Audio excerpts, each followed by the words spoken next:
నేను చెప్పడం జరిగింది ముందుగా ఎలక్షన్స్ ముందల నేను చివరిసారిగా నిలబెడుతున్నాను, నన్ను గెలిపించి నన్ను రుణం తీర్చుకోండి అని చెప్పి నేను అందరిని అడగడం జరిగింది.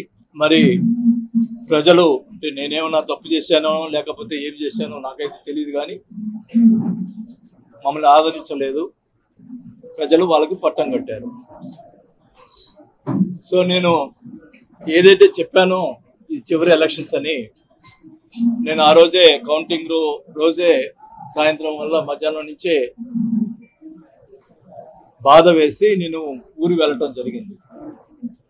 గతంలో మేము ఎప్పుడు ఎన్నిసార్లు 5 సార్లు ఎలక్షన్స్ గెలిచిన తర్వాత ఎప్పుడు కూడా అవతల మీద ప్రతిపక్ష వాళ్ళ మీద ఎప్పుడు కూడా ఓడిపోయిన సంబంధించిన వాళ్ళ మీద ఎప్పుడు కూడా కక్ష సాధింపు చర్యలు చేయలేదు. 2019 ముందల కమ్మ పాలనలో మమ్మల్ని అడ్డగించి అమరనాథ్ పాలన చేసినా కూడా వాళ్ళ మీద అధికారం వచ్చిన తర్వాత చిన్న కేసు కూడా పెట్టలేదు. మా క్యారెక్టర్ అట్లాంటిది. మరి ఎలక్షన్ అయిన తర్వాత కార్యకర్తల మీద అమాయకుల మీద కొట్టడం, మరి వాళ్ళ మీద బూతులు తిట్టడం, కేసులు పెట్టడం, దౌర్జన్యాలు చేయటం ఎన్నో చేశారు.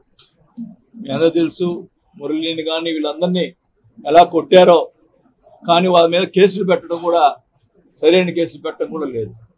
అంటే పోలీసులు వన్ సైడ్గా చేశారు. మా మీద ఆ రోజు మురళి ప్రెస్ మీట్ పెట్టా అని చెప్పి కొట్టారంట. నేను అధికారంలో ఉన్నప్పుడు, మంత్రిగా ఉన్నప్పుడు కూడా బోల్డ్ మంది ప్రెస్ మీట్ పెట్టారు. టీడీపీ వాళ్ళు ఇష్టం వచ్చినట్టు మాట్లాడారు. అంటే ఇప్పుడు వాళ్ళు ఇష్టం మాట్లాడినప్పుడు మేము కూడా ఆ రోజు చర్యలు తీసుకుంటే ఏమయ్యేవాళ్ళు? మాకు చేత కాకనా? అంటే ఏంటి మీ ఉద్దేశం? ఈ రకంగా చేయటం మంచి పద్ధతి కాదు.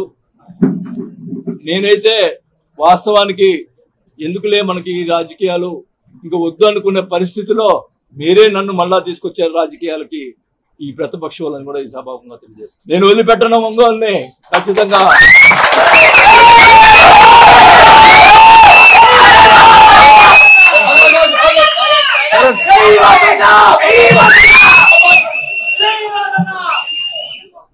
ఖచ్చితంగా చెప్తా ఉన్నా.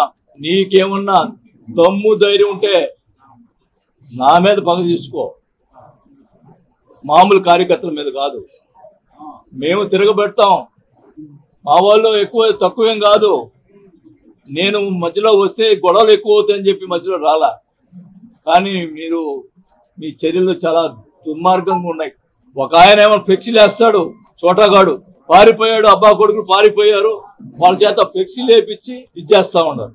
ఒక ఆయనతోటి, ఒక జనసేన నాయకుడితోటి జనసేన పార్టీలో చేరతాడంట అని ఆయన చేత మాట్లాడిస్తాడు.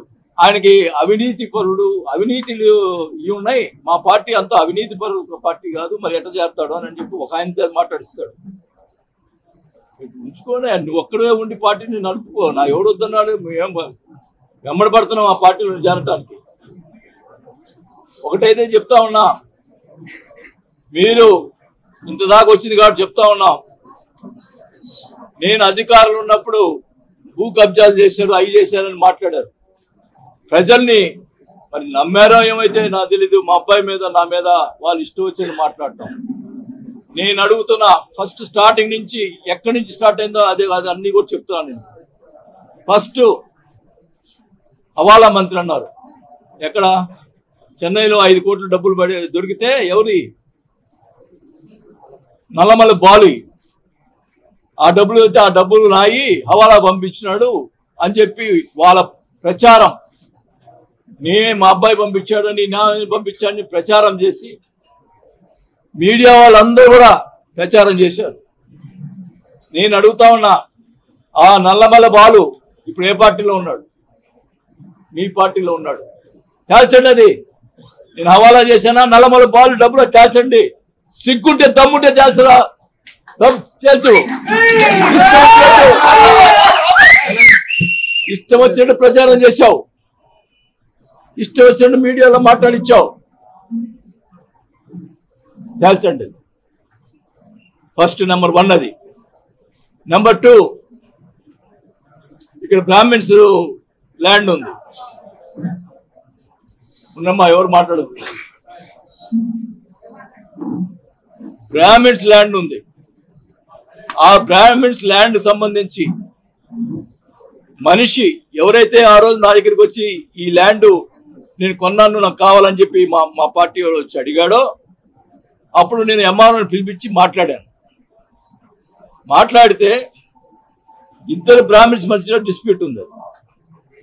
ఒక బ్రాహ్మణ్ అతని దగ్గర ఒంగోలు వెంకట సుబ్బారావు అనే అతని దగ్గర అతను 7 కోట్ల రూపాయల డబ్బులు తీసుకున్నాడు. అతను అప్పు తీసుకున్నాడా ఏం తీసుకున్నాడా కాగితాలు రాసిచ్చాడు, డబ్బులు రిటర్న్ ఇవ్వలేదు.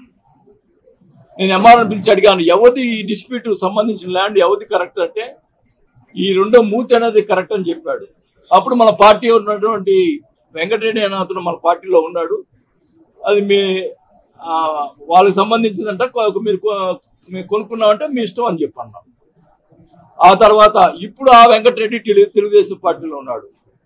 ఓకే కమాన్, నేను ఆ భూ కబ్జా చేసి ఉంటే మరి వెంకటరెడ్డి పిలిచి తేల్చండి. నువ్వు 7 కోట్లు అతని దగ్గర తీసుకొని అతను డబ్బులు ఇవ్వకుండా నేను కాపాడాను అతను ఏం చేస్తాడోనండి. డబ్బులు ఇవ్వకుండా అతను భయపడతా తిరుగుతున్నాడు. ఇప్పుడు ఎవరు కాపాడుతారో నాకైతే అర్థం కావట్లా. అతను బతుకుతాడా చచ్చిపోతాడో. వీళ్ళు చేసే అక్రమాలు చూస్తుంటే, ఈ చేసేటువంటి అవినీతికి, ఈ చేసేటువంటి అరాచకాలు చూస్తుంటే పాపం వెంకట సుబ్బారావుని ఎవరు బతికిస్తారో నాకైతే అర్థం కావట్లా. అతను డబ్బులు ఇవ్వాలా, అతను కోర్టులో డిగ్రీ తెచ్చుకున్నాడు, డబ్బులు 9 కోట్లు కట్టాలని చెప్పి దాదాపు అది కరెక్ట్ గా అమౌంట్ నాకు తెలియదు. అలాంటి పరిస్థితుల్లో అది రెండోది. మూడోది, పెద్దిరెడ్డి సూర్యప్రకాష్ రెడ్డి ఆయన భూ కబ్జా చేశాడు అన్నారు, దానికి నేను సపోర్ట్ చేశాడు అన్నారు. ఇప్పుడు పెద్దిరెడ్డి సూర్యప్రకాష్ రెడ్డి ఏ పార్టీలో ఉన్నాడు? ఆ రోజు నేను సపోర్ట్ చేయకపోతేనే నా దగ్గర దూరం అయిపోయాడు, నీ దగ్గర చేరాడు. తెలుసు అప్పుడు అది నీ భూ కబ్జా ఎవరు చేశాడో. నీకు దమ్ముంటే ఎక్కడున్నా తెలుసు. నువ్వు అధికారంలో ఉన్నావు. ఏ ఎమ్మెల్యే కూడా మన పార్టీ వాళ్ళు కొంతమంది బాధపడుతున్నా కూడా నేను సిట్ చేశాను, తేల్చమని చెప్పాను. ఎస్పీకి కలెక్టర్ కి సరిగ్గా పని చేయకపోతే సీఎం కంప్లైంట్ చేశాను. నేను నా క్యారెక్టర్ అది. ఈ రోజు అధికారం లేదు కాబట్టి నువ్వు ఏమైనా చేయగలదు, నువ్వు రుజువు చేయాలా. నీ ఇష్టం వచ్చినట్టు ప్రచారాలు చేసి మా అబ్బాయి మీద క్యారెక్టర్ని దెబ్బతీసావు, ఇష్టం వచ్చినట్టు చేసావు, అన్నింటికి ఓచుకున్నావు. ఓచుకునే కొన్ని ఎక్కువ చేసావు. నీ సోషల్ మీడియాలో ఇష్టం వచ్చినట్టు ప్రచారాలు చేసి భూ కబ్జా చేశాడు, భూ కబ్జా చేస్తాడు చూపి నీకు.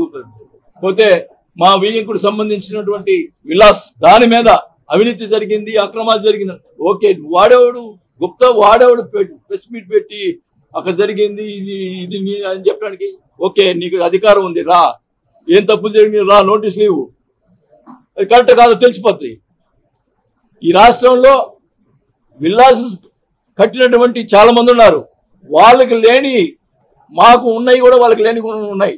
మొత్తం కరెక్ట్ గా ఉన్న పరిస్థితుల్లో అక్కడ 24 సెంట్లు గవర్నమెంట్ ల్యాండ్ ఉందని చెప్పి దాంట్లో ప్లాన్ లో కూడా పలకరించి పక్కన పెట్టాం. అవి పక్కన నేను అడిగాను, మేము అవి నాకైతే ఆ ల్యాండ్ పరిస్థితులు కూడా తెలియవు. అడిగాను, ఏం తప్పులు ఉన్నాయా చెప్పు అని అడిగితే టోటల్ గా 24 సెంట్లు ఉంటే అది కూడా ప్లాన్ లో చూపించి అది గవర్నమెంట్ ల్యాండ్ అని చెప్పి క్లియర్ గా ప్లాన్ లో చూపించి పక్కన పెట్టాము అని చెప్పి క్లియర్ గా చెప్తే ఇష్టం వచ్చినట్టు మాట్లాడతారు. అంటే మా వ్యాపారం, అంటే మా వియ్యంకుడు డబ్బులు సంపాదించుకోకూడదు, ఆయన సంపాదిస్తే నాకేం డబ్బులు పెడతాడని దాని వ్యాపారానికి ఇది చేసినావు. సిగ్గులేదా నీకు? ఏం మాట్లాడతావు? నీకు నీ రాజుపాలెంలో ఎన్ని ఎకరాలు ఉంది? నీది గవర్నమెంట్ ల్యాండ్ ఎన్ని ఎకరాలు ఉంది? అయినా కానీ నేను ఎప్పుడు మాట్లాడలేదే. ఓకే, నువ్వు తప్పుడోడివి, నేను తప్పుడోడుగా నేను ఒప్పుకోను. ఏదున్నారా నోటీసులు ఇచ్చుకో, ఏమేం చేసుకో. అంతేగాని మనుషులను పంపించి అక్కడ విలాస్ దగ్గరికి పంపించి దౌర్జన్యంగా మనుషులు పంపిస్తావా? చెప్పుతావు కొడతా అని చెప్తాను. ఏమనుకుంటున్నారు మీరు? ఏం చేతకాలం అనుకుంటున్నారా? తెగించానంటే ఎవరికి ఆగదు. ఒకటే మర్యాద కుటుంబంలో పుట్టిన వాళ్ళు మేము. ఈ రకంగా చెడు చేష్టలు చేస్తే ఊరుకునే పరిస్థితి లేదు, గుర్తుపెట్టుకోండి.